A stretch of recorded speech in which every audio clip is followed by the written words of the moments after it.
নবী করিম সাল্লাল্লাহু আলাইহি ওয়াসাল্লাম ইন্তেকালের পরে তার প্রিয় চারজন সাহাবী, চার খলিফা, খোলাফায়ে রাশেদিনের সোনালী সমাজ শুরু হলো। ইসলামের আইনে খলিফা নির্বাচন করা হয় চারটি নিয়মে। এক নম্বর নিয়ম হলো ইশারা, দুই নাম্বার ঘোষণা দিয়ে যাওয়া, আর তিন নাম্বার মজলিসে শুরা, আর চার নাম্বার জনগণের একদল অভিজ্ঞ ব্যক্তি আমির হিসাবে মানবে, পরবর্তীতে যারা থাকবে তারাও তাকে আমির হিসাবে মেনে নেবে। এই চারটি নিয়মে ইসলামের খলিফা নির্ধারণ করা হয়েছে। তো নবী করিম সাল্লাল্লাহু আলাইহি ওয়াসাল্লামের জীবদ্দশায় নবী আমার উহুদের পাহাড়ের উপরে দাঁড়িয়ে নবীজির ডান পাশে হযরতে আবু বকর সিদ্দিক রাদিয়াল্লাহু তাআলা আনহু, আর বাম দিকে হযরতে ওমর ফারুক রাদিয়াল্লাহু তাআলা আনহু, দুইজন সাহাবী। তো উহুদ পাহাড়টা কাঁপছিল, নড়ছিল। নবীজি উহুদ পাহাড়কে উদ্দেশ্য করে বললেন, হে উহুদ পাহাড়, তুমি কাঁপছো কেন? তুমি নড়ছো কেন? তুমি কি জানো না তোমার উপরে একজন সিদ্দিক আর একজন শহীদ উপনীত হয়েছে, দাঁড়িয়ে আছে? এটা কি তুমি জানো না? এই কথা শোনার পরে পাহাড়ের কাঁপাকাঁপি বন্ধ হয়ে গেছে। নবী করিম সাল্লাল্লাহু আলাইহি ওয়াসাল্লাম তার জীবদ্দশায় একাধিক জায়গায় হযরতে ডান দিকে নবীর ডান দিকে হযরতে আবু বকর এবং বাম দিকে হযরতে ওমর রাদিয়াল্লাহু তাআলা আনহু, অনেক ঘটনা আছে। এখান থেকে ইশারায় প্রমাণিত হয় যে নবীজির ইন্তেকালের পরে খলিফা হিসাবে যিনি আসবেন তিনি হযরতে আবু বকর সিদ্দিক রাদিয়াল্লাহু তাআলা আনহু। আর এটাই হয়েছে। নবী করিম সাল্লাল্লাহু আলাইহি ওয়াসাল্লাম ইন্তেকাল করলেন 632 হিজরিতে। তো নবীজির ইন্তেকালের পরে ইসলামের প্রথম খলিফা হযরতে আবু বকর সিদ্দিক রাদিয়াল্লাহু তাআলা আনহু পৃথিবী শাসন করলেন। হযরতে আবু বকর সিদ্দিক রাদিয়াল্লাহু তাআলা আনহু ক্ষমতায় ছিলেন 2.5 বছর, 2 বছর 6 মাস। এরপরে উনি ইন্তেকালের পরে ক্ষমতায় আসলেন হযরতে ওমর ফারুক রাদিয়াল্লাহু তাআলা আনহু। হযরতে ওমর ফারুক রাদিয়াল্লাহু তাআলা আনহু টানা 10 বছর রাষ্ট্র পরিচালিত করেন। হযরতে ওমর রাদিয়াল্লাহু তাআলা আনহু 10 বছর রাষ্ট্র পরিচালনা করেন। তো আবু বকর সিদ্দিক রাদিয়াল্লাহু তাআলা আনহু ইন্তেকালের পূর্ব মুহূর্তে পরবর্তী খলিফা কে হবে এই নিয়ে আলোচনা হলো। আলোচনার মাঝে হযরতে আবু বকর সিদ্দিক রাদিয়াল্লাহু তাআলা আনহু সাহাবীদের কাছে পরামর্শ নিলেন যে আমার পরে খলিফা হিসাবে তোমরা হযরতে ওমরকে কেমন মনে করো? তো হযরতে ওমর রাদিয়াল্লাহু তাআলা আনহু যেহেতু অনেক শক্ত মানুষ ছিলেন, অনেক কড়া মানুষ ছিলেন, সাহাবায়ে কেরাম ওনার বিষয়ে বললেন যে উনি তো অনেক রাগী মানুষ। তো হযরতে আবু বকর সিদ্দিক বললেন যে আমার নজরে ওমরের যে যোগ্য আর কোনো ব্যক্তি আমি দেখছি না। তো আবু বকর সিদ্দিক রাদিয়াল্লাহু তাআলা আনহু ইন্তেকালের পূর্ব মুহূর্তে হযরতে ওমর রাদিয়াল্লাহু তাআলা আনহুকে খেলাফত দিয়ে গেলেন, বাদশা হিসাবে, রাষ্ট্রপ্রধান হিসাবে ঘোষণা দিয়ে গেলেন। তো হযরত আবু বকর সিদ্দিকের মৃত্যুর পরে হযরতে ওমর 10 বছর রাষ্ট্র পরিচালনা করলেন। এরপরে হযরতে ওমর রাদিয়াল্লাহু তাআলা আনহু যখন ইন্তেকাল করলেন, ইন্তেকালের পূর্ব মুহূর্তে 3 নাম্বার যে নিয়ম মজলিসে শুরা, উনি গঠন করে গেলেন। উনি কাউকে নির্দিষ্ট করলেন না যে আমার পরে কে খলিফা হবেন। উনি 6 জনের একটি দল গঠন করে গেলেন। ওই 6 জনের মধ্যে পরামর্শ করে যাকে যোগ্য মনে করা হবে তাকে তোমরা তোমাদের আমির, তোমাদের নেতা বানাবে। ওই 6 জনের পরামর্শ ক্রমে হযরতে উসমান গনি রাদিয়াল্লাহু তাআলা আনহু ওনার কাছে, ওনার হাতে রাষ্ট্র ক্ষমতা আসলো, খেলাফত আসলো, খলিফা হলেন। হযরত উসমান রাদিয়াল্লাহু তাআলা আনহু 12.5 বছর মতো রাষ্ট্র পরিচালনা করলেন। হযরত উসমান গনি রাদিয়াল্লাহু তাআলা আনহু ইন্তেকালের পরে 4 নাম্বার যে নিয়মটা খলিফা নির্ধারণের, সমাজের কিছু সংখ্যক বিশিষ্ট ব্যক্তি একজনকে খলিফা হিসাবে মানবে, পরবর্তীতে সবাই তাকে খলিফা হিসাবে মেনে নেবেন। এই নিয়মে হযরতে আলী রাদিয়াল্লাহু তাআলা আনহু ক্ষমতায় আসলেন। হযরতে আলী রাদিয়াল্লাহু তাআলা আনহু 3 বছর 9 মাস রাষ্ট্র পরিচালনা করলেন। এরপরে হযরতে আলী রাদিয়াল্লাহু তাআলা আনহু ইন্তেকাল করলেন। এরপরে হযরতে হাসান রাদিয়াল্লাহু তাআলা আনহু 6 মাস রাষ্ট্র পরিচালনা করলেন। এই 6 মাস উনি রাষ্ট্র পরিচালনা করতে যেয়ে দেখলেন যে আমিরে মুয়াবিয়া রাদিয়াল্লাহু তাআলা আনহু মুখে কিছু বলেন না, কিন্তু উনি ব্যবহার দিয়ে বুঝিয়ে দেন যে হাসান রাদিয়াল্লাহু তাআলা আনহুকে উনি খলিফা হিসেবে মানতে পারছেন না। এমন কিছু ব্যবহার আছে না যে মুখে বলা লাগে না, ব্যবহারে বুঝিয়ে দেওয়া হয় যে আমি আসলে এটার পক্ষে না। তো আমিরে মুয়াবিয়া রাদিয়াল্লাহু তাআলা আনহু হযরতে হাসানের ক্ষমতা, ওনার রাষ্ট্র পরিচালনার বিষয়ে মুখে কিছু বলছেন না, কিন্তু ব্যবহারে বুঝিয়ে দিচ্ছেন যে আমি সন্তুষ্ট না। তো হযরতে হাসান রাদিয়াল্লাহু তাআলা আনহু এই বিষয়টা যখন উপলব্ধি করলেন, বুঝতে পারলেন যে আমিরে মুয়াবিয়া রাদিয়াল্লাহু তাআলা আনহু আমাকে মানতে পারছেন না, উনি নিজের থেকে ক্ষমতা ছেড়ে দিলেন যে আমার চেয়ে অনেক যোগ্য জলিলুল কদর সাহাবী, মুরব্বী সাহাবী আমিরে মুয়াবিয়া রাদিয়াল্লাহু তাআলা আনহু উনি রাষ্ট্র চালান। একটা বড় শিক্ষা আছে আমাদের জন্য এখানে ভাই। আজকে আমাদের সমাজে পারিবারিক পর্যায়ে বলেন, সামাজিক পর্যায়ে বলেন, রাষ্ট্রীয় পর্যায়ে বলেন, এমনকি মসজিদের কমিটি, এলাকার যে মাতাব্বর মোড়ল যারা আছে, এলাকার এই মোড়ল মাতাব্বর পর্যন্ত দেখবেন ক্ষমতার কোনো চেয়ার যদি একবার পায় এমনভাবে আঁকড়িয়ে ধরার চেষ্টা করে যে আজরাইল আসলেও মনে হয় যে ক্ষমতা ছাড়বে না। কথা ঠিক কিনা? এমনভাবে চেয়ারকে সে আঁকড়িয়ে ধরতে চায়, চেষ্টা করে যে আজরাইল আসা পর্যন্ত এই চেয়ারের মালিক আমি, এই চেয়ার আমি আর ছাড়ছি না। মানুষ আমাকে পছন্দ করুক বা না করুক, আমাকে কিভাবে নিচ্ছে ওটা দেখার দরকার নাই, এই চেয়ার আমার।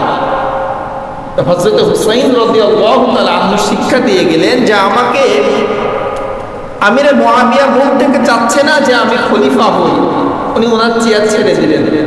যেমন তেমন চেয়ার না ভাই। আর আমরা ছোট কোনো ক্ষমতা যদি পাই, চেয়ার পাই, ওটা ছাড়তে পারি না। স্যাক্রিফাইসটা আমাদের ভিতরে নাই। আমার ক্ষমতা, আমার অধিকার যে কাউকে দিয়ে দিব, এটা আমাদের দ্বারা হয় না। এই গুণটা আমাদের অর্জন করা দরকার। আমি শুধু যোগ্য, সমাজে আর কেউ যোগ্য ব্যক্তি নাই, এই ধ্যান ধারণাটা বাদ দেওয়া দরকার। আল্লাহ রাব্বুল আলামিন আমাদেরকে বুঝার, আমল করার তৌফিক দান করুন, বলছি আমিন। তো আমিরে মুয়াবিয়া রাদিয়াল্লাহু তাআলা আনহু ক্ষমতায় আসলেন। 60 হিজরি সন পর্যন্ত উনি ক্ষমতায় ছিলেন। 60 হিজরি সনে উনি ইন্তেকাল করলেন। ইন্তেকালের পূর্ব মুহূর্তে উনি যে কাজটা করলেন, যে কাজ হযরতে আবু বকর সিদ্দিক করে গিয়েছিলেন, একজন খলিফা নির্ধারণ করে গিয়েছিলেন, ওই কাজটা উনি করলেন। কাজটা কি ছিল? উনি ইন্তেকালের পূর্বে ওনার সন্তান ইয়াজিদের হাতে খেলাফত দিয়ে গেলেন। আমিরে মুআবিয়া রাদিয়াল্লাহু তাআলা আনহু ওনার সন্তান ইয়াজিদকে রাষ্ট্র ক্ষমতা দিয়ে গেলেন। ওলামায়ে কিরামগণ এই বিষয়ে একমত, ইয়াজিদের রাষ্ট্র পরিচালনার বিষয়ে অনেক জ্ঞান ছিল, অভিজ্ঞ ছিল, কিন্তু তাকওয়ার বিষয়, আল্লাহ ভীরুতার বিষয়ে ওনার চেয়ে যোগ্য মানুষ সমাজে আরো ছিল। কিন্তু রাষ্ট্র পরিচালনা করার জন্য যে জ্ঞানগুলো লাগে, যে অভিজ্ঞতা লাগে, এগুলো ইয়াজিদের ছিল। আর হযরত আমিরে মুআবিয়া রাদিয়াল্লাহু তাআলা আনহু যে সময় ইয়াজিদকে ক্ষমতার চেয়ারে বসালেন, খেলাফত দিয়ে গেলেন, সেই পর্যন্ত ইয়াজিদের দ্বারা কোন রকম খারাপি প্রকাশ পায় নাই। আমাদের সমাজে কিছু মানুষ আছে দেখবেন, খুব ভালো মানুষ, সবার সঙ্গে ভালো ব্যবহার, সৎ ব্যবহার, মধ্যবিত্ত গরিব সুন্দর সমাজ চলে, সে নিজেকে চালায়, সবার সঙ্গে ভালো ব্যবহার করে। হঠাৎ করে কিছু টাকার মালিক হয়ে গেছে, যে কোনো ভাবে, যে কোনো দিক থেকে দেখবেন তার চেহারাই চেঞ্জ হয়ে যায়, আছে না নাই? টাকার জন্য, টাকার গরমে, ক্ষমতার গরমে কি হয়, ও যে আগে সলিমুক্তি ছিল এটা খেয়ালি সে রাখে না, ভুলেই যায়, ঠিককে ভুলে যায়। তো ইয়াজিদের হাতে যখন ক্ষমতা আসলো, সে তার পুরো জীবনকে পুরো চেঞ্জ করে ফেলল। ইয়াজিদ খুব বেশি সময় ক্ষমতায় ছিল না, অল্প সময়ের মধ্যে এমন নির্দিষ্ট কিছু কাজ সে করেছিল, ইতিহাসে এত নির্দিষ্ট কাজ করনেওয়ালা ক্ষমতাধর হওয়া খুবই মুশকিল, এত খারাপ কাজ সে করেছিল। আমরা শুনবো ইনশাআল্লাহ, আলোচনায় সব আসবে। এখন প্রশ্ন হলো, হযরতে আমিরে মুআবিয়া রাদিয়াল্লাহু তাআলা আনহু ওনার সন্তান ইয়াজিদকে খেলাফত দিয়ে গেলেন, আর ইয়াজিদ এই খেলাফত পেয়ে এই ক্ষমতার অপব্যবহার করলেন, তাহলে কি এই দোষের ভাগীদার হযরতে আমিরে মুআবিয়া হবেন? এটা প্রশ্ন। কেননা আমাদের সমাজে অনেক মানুষ আছে যিনারা আমিরে মুআবিয়া রাদিয়াল্লাহু তাআলা আনহুর দিকে আঙ্গুল উঠায়, তাকে সন্দেহের চোখে দেখে, তাকে অপরাধীর চোখে দেখে। তাকে হযরতে আমিরে মুআবিয়া রাদিয়াল্লাহু তাআলা আনহু। আচ্ছা বলেন তো, সন্তান যদি কোনো অপরাধ করে, এই অপরাধের দায়ভার কি বাবার কাঁধে আসে? হযরতে নূহ নবীর সন্তান কেনান, সে মুনাফিক ছিল, ইসলাম গ্রহণ করে নাই, এর দায়ভার কি নূহ নবীর? কথা বলে না মুসলমান, বলেন এর দায়ভার কি নূহ নবীর হবে? আল্লাহ তো কোরআনেই বলেছেন, ওয়ালা তাসিরু ওয়াজিরাতু উযরা উখরা, কারো বোঝা কেউ বহন করবে না, নিজের বোঝা নিজেকেই বহন করতে হবে। আমিরে মুআবিয়া রাদিয়াল্লাহু তাআলা আনহু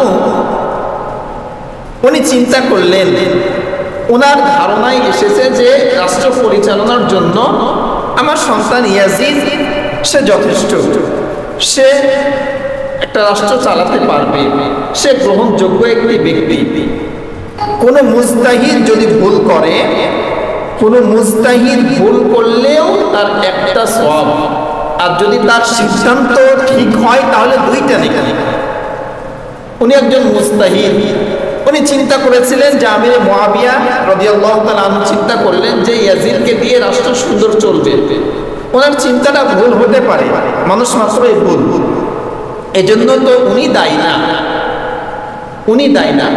সাহাবায়ে কেরাম এবং হযরত ইয়াজিদ, হযরতে আমিরে মুআবিয়া রাদিয়াল্লাহু তাআলা আনহু সম্পর্কে আল্লাহ রাব্বুল আলামিন এবং নবীজির কিছু হাদিস থেকে আমরা শুনবো।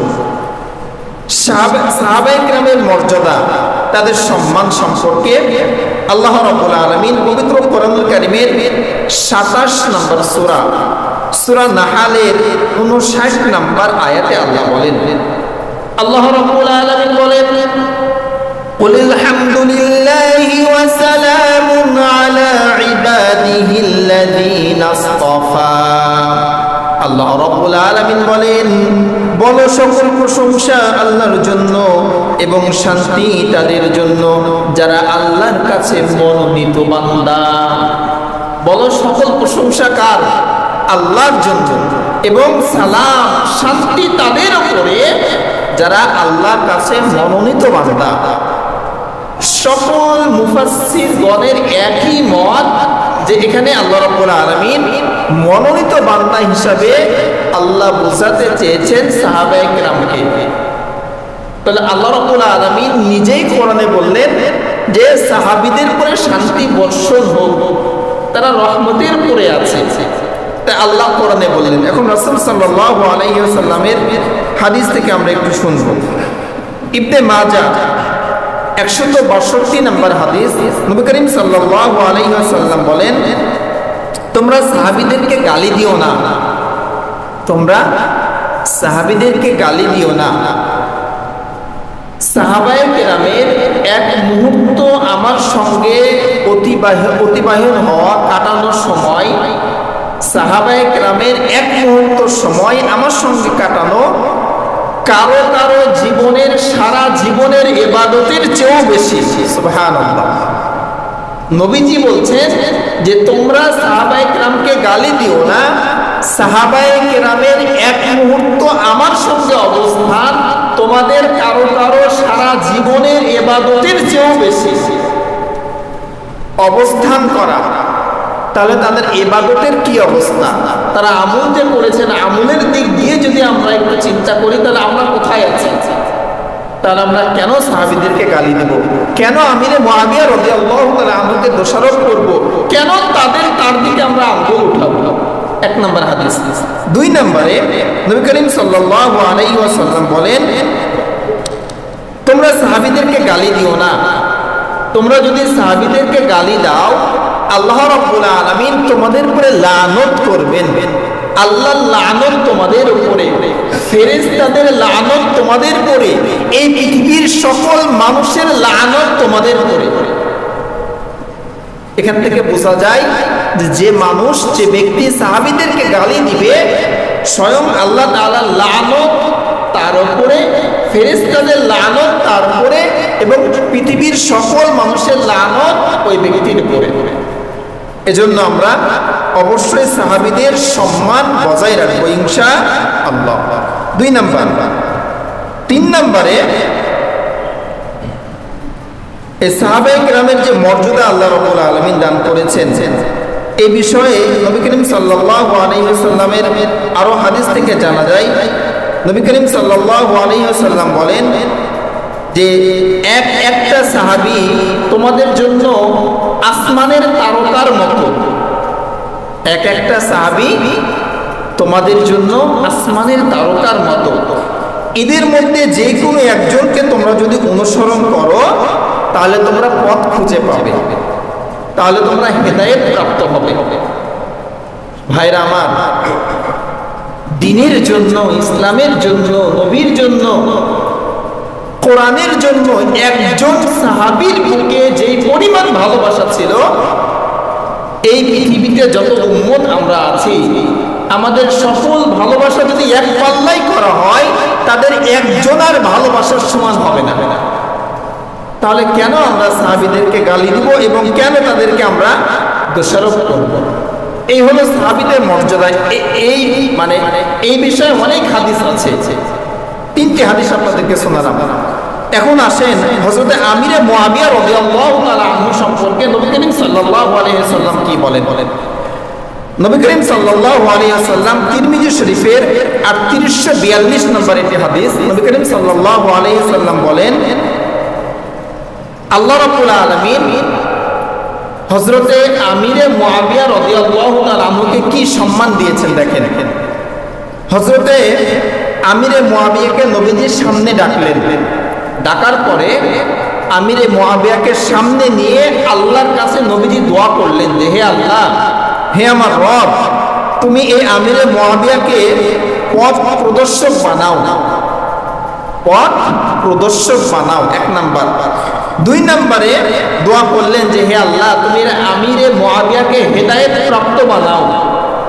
তিন নম্বরে নবীজি দোয়া করলেন যে আমিরে মুআবিয়ার মাধ্যমে অন্যান্য মানুষকে তুমি হেদায়েত দান করো।